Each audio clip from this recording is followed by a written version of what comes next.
Saudara-saudari yang terkasih dalam nama Tuhan kita Yesus Kristus, selamat berjumpa untuk kita semua. Semoga kita semua dalam keadaan sehat dan penuh sukacita. Sebelumnya kami akan memperkenalkan diri dulu. Kami keluarga Bapak HR Kultum, Ibu SN Manulang. Kami berasal dari paroki Santo Fransiskus Assisi Jalan Medan, Pematang Siantar. Pada hari ini, Sabtu tanggal 12 Juni 2021, kami hendak membagikan kesan dan pesan dari bacaan Injil hari ini kepada kita semua. Sebelumnya, mari terlebih dahulu kita berdoa untuk memohon terang Roh Kudus. Mari kita berdoa. Dalam nama Bapa dan Putra dan Roh Kudus. Amin. Allah Bapa kami yang maha baik, kami bersyukur karena Engkau memberi kesempatan kepada kami untuk mendalami sabda-Mu pada hari ini. Kami mohon, hadirlah di antara kami, utuslah Roh Kudus-Mu untuk menerangi hati dan budi kami, sehingga kami dapat merenungkan sabda-Mu dan membagikannya kepada sesama kami. Doa ini kami sampaikan kepadamu dengan perantaraan Kristus Tuhan kami. Amin. Nah, saudara-saudari yang terkasih, sekarang marilah kita mendengarkan sabda Tuhan. Bacaan dari Injil menurut Matius bab 5 ayat 33 sampai dengan ayat 37. Kamu telah mendengar pula yang difirmankan kepada nenek moyang kita. Jangan bersumpah palsu, melainkan peganglah sumpahmu di depan Tuhan. Tetapi aku berkata kepadamu, janganlah sekali-kali bersumpah, baik demi langit, karena langit adalah takhta Allah, maupun demi bumi, karena bumi adalah tumpuan kakinya, ataupun demi Yerusalem, karena Yerusalem adalah kota raja besar. Janganlah juga engkau bersumpah demi kepalamu, karena engkau tidak berkuasa memutihkan atau menghitamkan sehelai rambut pun. Jika iya, hendaklah kamu katakan iya. Jika tidak, hendaklah kamu katakan tidak. Apa yang lebih daripada itu berasal dari si jahat. Demikianlah Injil Tuhan. Terpujilah Kristus.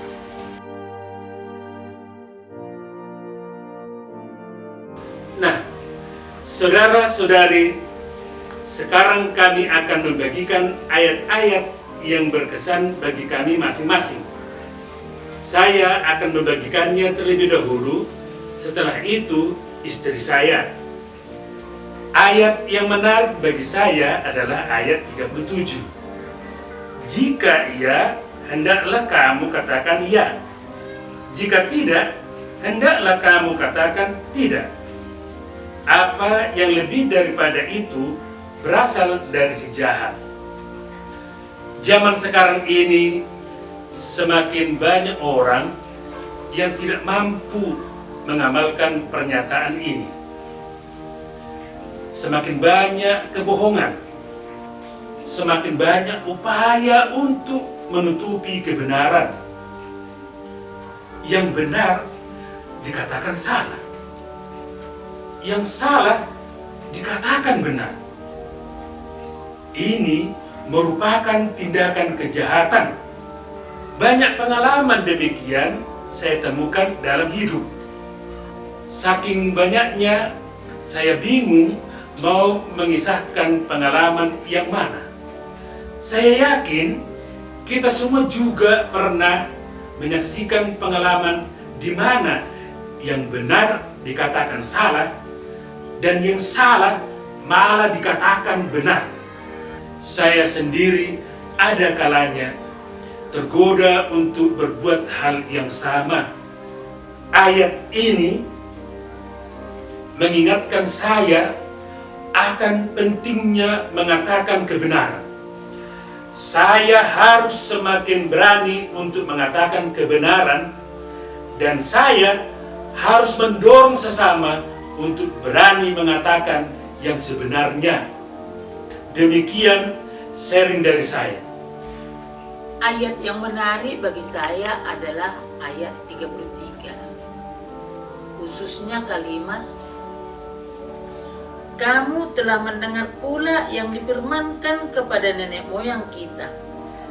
Jangan bersumpah palsu, melainkan peganglah sumpahmu di depan Tuhan. Sejauh saya mengerti, bersumpah palsu itu artinya mengatakan sesuatu yang tidak benar. Namun untuk meyakinkan orang akan apa yang dikatakannya, maka disertai dengan sumpah. Suatu kali teman saya pernah kehilangan uangnya. Setelah diadakan penyelidikan disertai dengan bukti yang kuat, pencurinya pun akhirnya diketahui. Saya dan teman yang kehilangan uang tadi pun menjumpai orang yang mengambil uang itu dan menanyai dia. Nah, ketika orang itu ditanya, orang itu mengatakan bahwa bukan dia orangnya. Untuk meyakinkan, dia berkata, "Demi Tuhan, saya tidak mengambil uang itu." Pada akhirnya, dia mengakui juga, uang itu dikembalikannya walau tidak semuanya lagi. Masih ada beberapa pengalaman lain yang mirip-mirip dengan pengalaman yang saya ceritakan tadi. Nah, pengalaman sederhana ini menjadi salah satu contoh tindakan bersumpah palsu.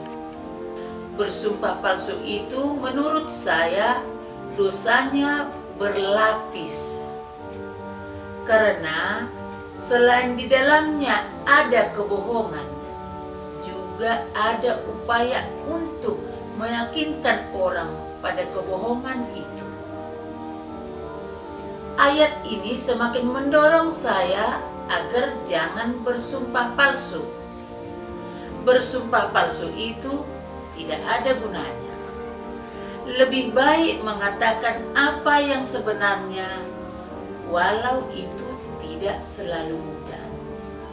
Demikianlah sharing dari saya. Saudara-saudari yang terkasih, kami sudah membagikan pengalaman kami akan bacaan hari ini. Berdasarkan sharing kami tadi, maka yang menjadi pesan yang bisa kita wujudkan dalam hidup sehari-hari, yakni jangan berbohong, jangan bersumpah palsu, dan beranilah mengatakan kebenaran di dalam hidup. Demikianlah pesan atas bacaan hari ini.